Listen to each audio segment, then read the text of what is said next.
네, 안녕하세요. 예스맨입니다. 항상 구독과 좋아요는 저한테 힘이 많이 되고요. 소중한 시간을 쪼개서 광고 한 편씩이라도 끝까지 봐주시면 정말 깊이 감사드리겠습니다. 그리고 제 영상의 속도가 마음에 들지 않으신 분들은 영상 상단 또는 하단에 속도 조정기가 있으니 잘 참고하셨으면 좋겠습니다. 비트코인 가격 하락으로 인해서 채굴 수익이 10%나 감소를 했다라고 하는데요. 최근 트위터를 통해 비트코인 가격 하락으로 달러 환산 채굴 수익이 10% 감소했다라는 내용이 나오고 있습니다. 제 생각은 최근에 추세가 계속 약세를 보여주고 있어서 여러분들이 좀 걱정을 많이 하고 계신 분들이 있을 겁니다. 그렇지만 일정 이상 많이 내린 만큼 그만큼 빠른 반등도 나올 수가 있거든요. 그래서 너무 겁먹지 말아 주었으면 좋겠고, 제가 그렇게 바라보는 그런 주장도 저번에도 말씀드리기도 했습니다. 그 주장을 다시 한번 꺼내서 설명드린다라고 하면요, 일단 첫 번째로는 해당 질병으로 인해서 모든 기업들이 다 힘들어하고 있는 실정입니다. 코인을 발행한 쪽도 회사이죠. 네, 그렇기 때문에 코인 회사들도 마찬가지로 경영이 상당히 힘든 시점인데, 채굴 회사도 마찬가지일 것이라는 것입니다. 그러하면 당연히 채굴 회사들이 지금의 비트코인 가격이 어느 정도의 위치가 있는데 여기서 조금 하락하는 게 본인들한테 이득일까요? 아니면 완전히 납폭을 해서 여기에서도 수익원을 가져가지 못할 만큼에 대한 손해율까지 만들어 가지고 운영하는 게 과연 바람직할까요? 라는 측면에 대해서 저는 그렇게 생각을 해 보았고요. 두 번째 같은 경우에는 디파이 생태계가 아직 다 끝난 게 아니다 라고 저는 생각을 하고 있는 실정입니다. 어떤 분은 성수기이다, 그리고 거의 절정기에 다다랐기 때문에 이 생태계는 조만간에 유지 못하고 없어질 것이다 라고 주장을 하시는 분들이 되게 많이 있는데요. 그렇게 주장하는 사람들은 주로 디파이를 많이 이용을 해봤던 사람들이 주류로 그렇게 주장을 하고 있는 바인데, 저는 좀 다른 생각을 갖고 있습니다. 이건 생각의 차이라고 볼 수가 있는 거예요. 이분의 의견도 전 존중하고 동의하는 바입니다. 그거는 조금 이따가 설명을 드리도록 하겠는데요.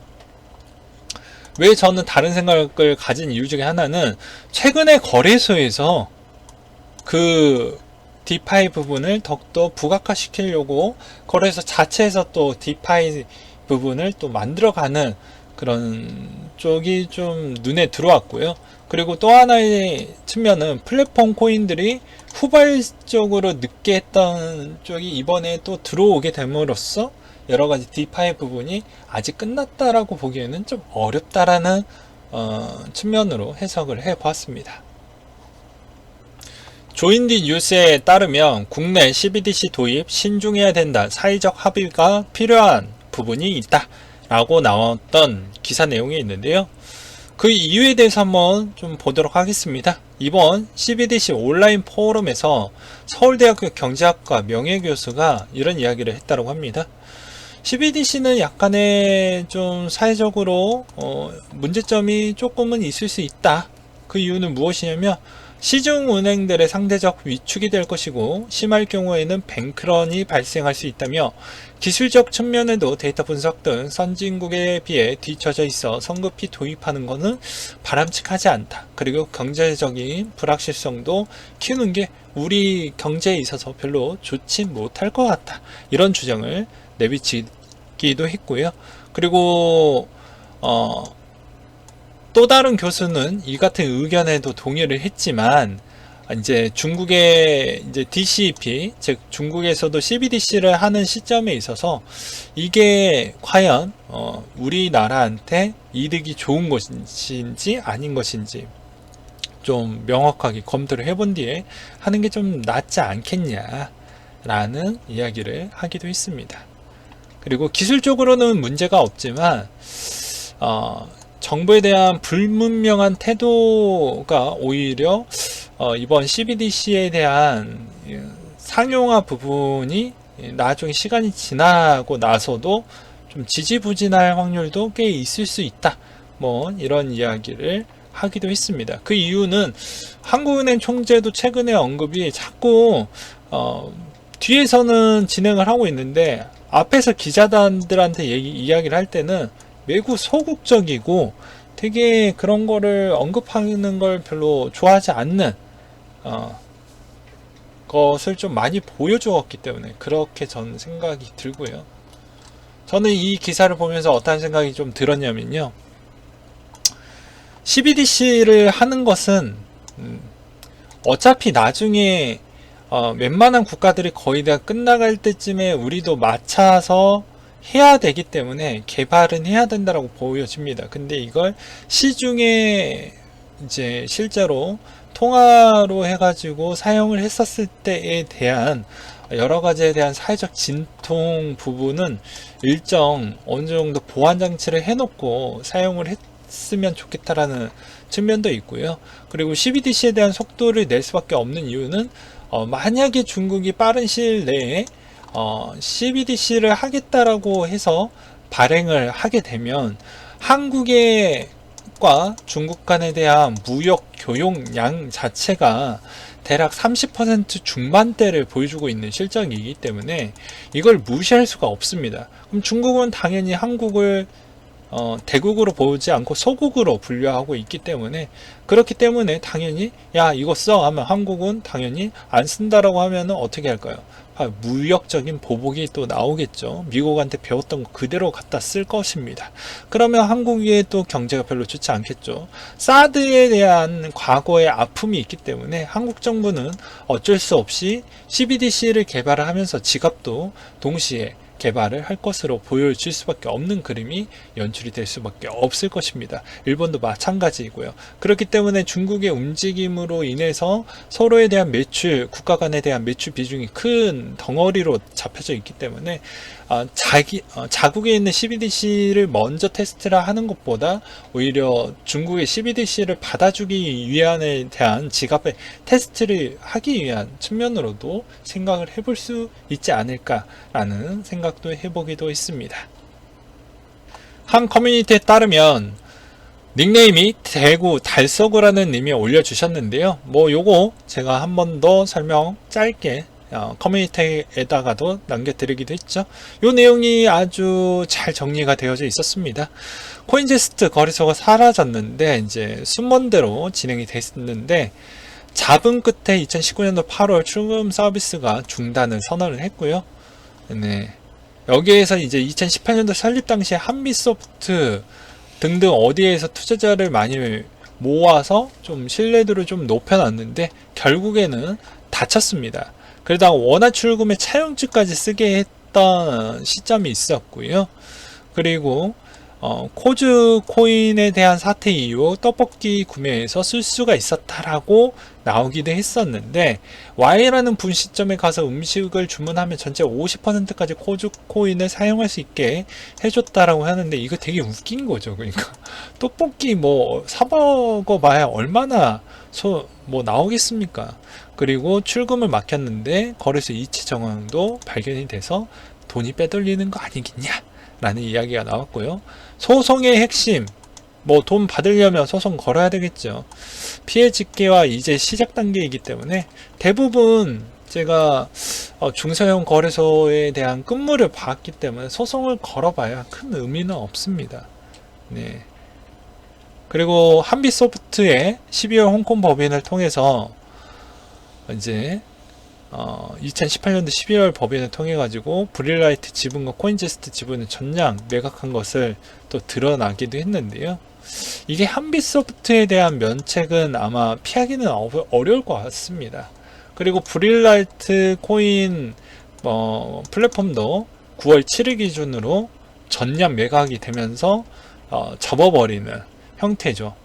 그러니까 물량을 어떻게 보면 개인들한테 다 넘겨버리고 끝내버린 측면도 있었습니다. 어떤 유튜버가 이것을 또 많이 좋다라고 이야기를 했는데 이걸 또 들고 계신 분들은 또 많은 슬픔에 잠기지 않을까라는 생각이 듭니다. 디파이 일드팜 잘못 들어갔다가 뭐 될 수 있는 시나리오 라고 되어져 있는데요. 닉네임 분석님이 글을 잘 써주셔서 한번 가지고 와봤습니다. 스시가 대마친 이후 벌써 내가 본 것만 수십 개의 일드팜이 나왔다. 특히 요즘에는 트론 이오스가 쏟아지는 중이고 이더 대비 트랜잭션이 빠르고 저렴하고 쾌적하니까 그쪽으로 좀 많이 디파이류가 넘어갔다라고 볼 수가 있게 되겠고요. 요즘에는 옆집 철수가 수백 퍼센트 먹었다는 전설 같은 얘기가 쏟아져 나오다 보니 코린이들이 요새 디파이 쪽을 많이 끙끙대면서 찾아보고 있다. 그래서 골로 갈 수 있는 시나리오 몇 가지를 한번 내가 소개를 해보겠다고 해서 써주신 내용인데요. 디파이 일드팜이 수십 개이지만 사실 한두 개 회사가 막 찍어내는 공장처럼 내주고 있는 실정이다. 그래서 이런 거 무작정 들어갔다가 내 돈 다 날릴 수가 있다.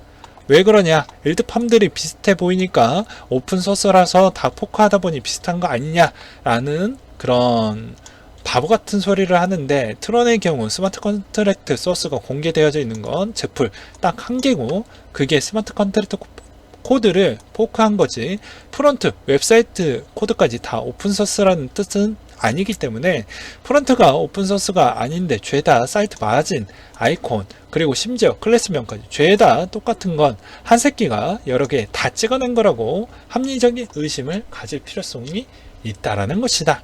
그리고 두 번째 내용을 보시게 되면 슬로우 미스트에서 오딧한 거 걸어 놓은 거 보고 여기 또 오딧을 받았으니 안장하겠지라고 생각을 하다가 엄청나게 골로 갈 수가 있다. 슬로우 미스트는 중국 업체고 오딧 리포트 열어보면 다 죄다 중국말인데 신뢰성이 매우 떨어진다 라고 써져 있어요. 그리고 언스테이크가 잘 되는지 꼭 소익 테스트로 해보고 들어갔으면 좋겠다. 참고로 체리파리 같은 놈들이 스마트 컨트랙트에 버그 있는 거 모르고 테더 파밍 운영을 했다가 언스가 안 돼서 거기에 스테이크한 애들 토큰 다 날라갔던 부분이 있었다. 다행히 저기는 지들 돈이 들어서 환불해줬다라고 하고, 참고로 저런 오픈 라이브러리 오딧을 받아도 오딧 대상 자체가 아니기 때문에 보통 오딧은 토큰의 컨트랙트 코드를 오딧이 받고, 예를 들어 오픈 제플릿을 썼다면 그 오픈 제플릿 자체를 오딧을 받는 개념이 아니기 때문이다. 네 번째, 거버넌스. 일단 로드맵을 믿고 엉덩이 무겁게 쳐 앉아 있다가 슈퍼로 골로 갈 수 있다.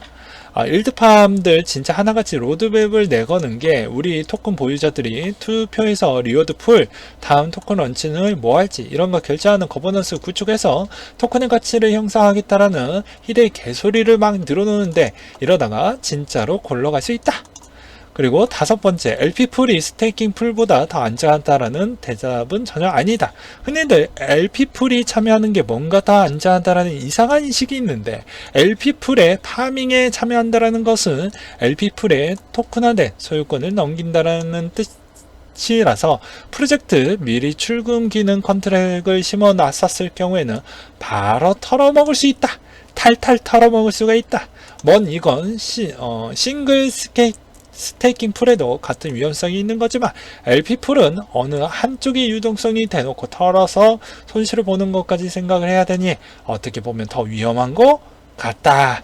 이 글의 결론, 일드 파밍 솔직히 전략 잘 짜서 잘 들어가면 정말 아주 부자가 될 수 있는 가능성이 높지만, 그만큼의 슈퍼급으로 위험할 수가 있기 때문에 이 점을 꼭 기억을 해줬으면 좋겠다 라고 이분의 이런 글을 남겨주셨습니다. 빗서이 온톨로지 가스 신규 상장을 예정한다라고 나왔는데요. 9일 기준으로 일단 오픈을 해서 나왔다라고 하는데, 9일 기준으로 온톨로지 가스는 움직였지만 온톨로지는 오히려 힘을 많이 못 쓰고 있는 실정이 좀 안타깝다라는 생각도 들기도 합니다. 아무튼 저런 소식이 나오게 되면 좀 유심하게 좀 보셨으면 좋겠고, 반대로 보게 되면 어떻게 해석을 해볼 수가 있을까요? 당연히 바이낸스나 또는 코인베이스나 이런 쪽에 상장이 되면 무조건 좋은 흐름으로 갈 수가 있기 때문에 이런 측면은 좀 잘 보자 라는 의미로 다시 한번 말씀을 드리는 바입니다. 바이낸스가 게임 더 샌드박스를 합류시켰다고 하는데요. NFT의 공모전을 열겠다라고 언급을 하기도 했습니다.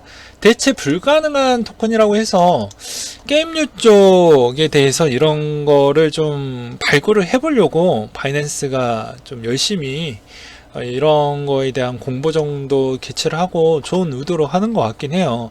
근데 기존의 블록체인 게임들이 그만큼 인기가 잘 나왔던 게 어떻게 보면 약간의 카드 게임이나 이런 거 빼놓고서는 그렇게 잘 됐던 사례를 거의 본 적이 없었기 때문에 그 점에 대해서 어떻게 극복을 해 나갈지도 좀 봐야 되지 않을까 이런 생각 들기도 합니다.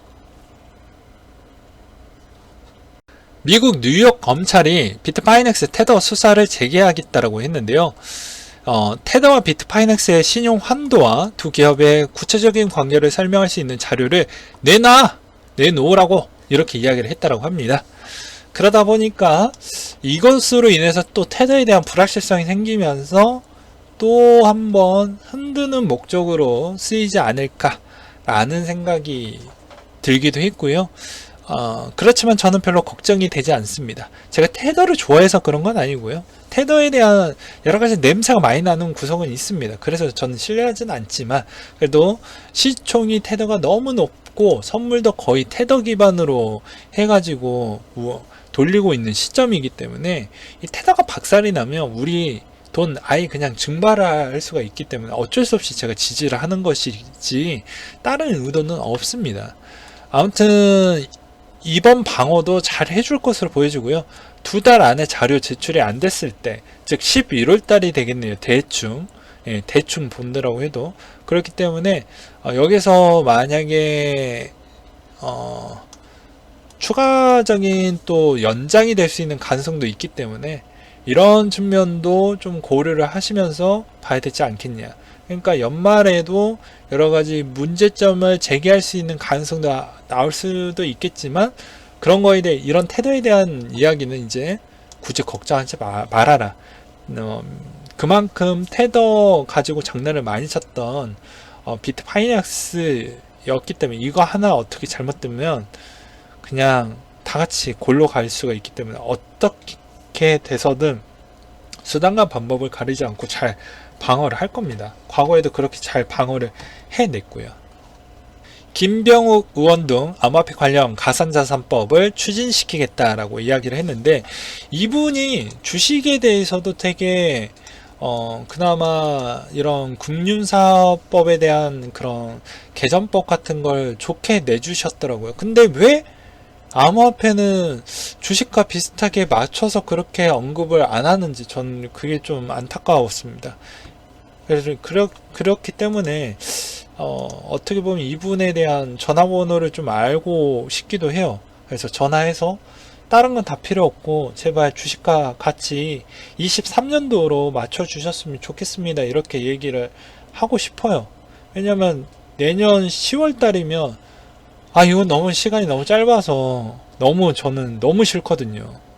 아무튼 이런 TF팀이 구성이 돼서 여기서 하는 일은요, 가상자산과 가상자산 사업자에 대한 정의, 영업, 그리고 이런 영업에 대한 행위 규칙과 소비자 보호 방안, 그리고 자율 규제 및 방안, 그리고 법률 관계 설정, 치열한 토론이 진행을 할 것 같다라고 합니다. 그래서 이런 내용인데 역시 세금을 내니까 다 바로 소비자 보호 부분이 들어가죠.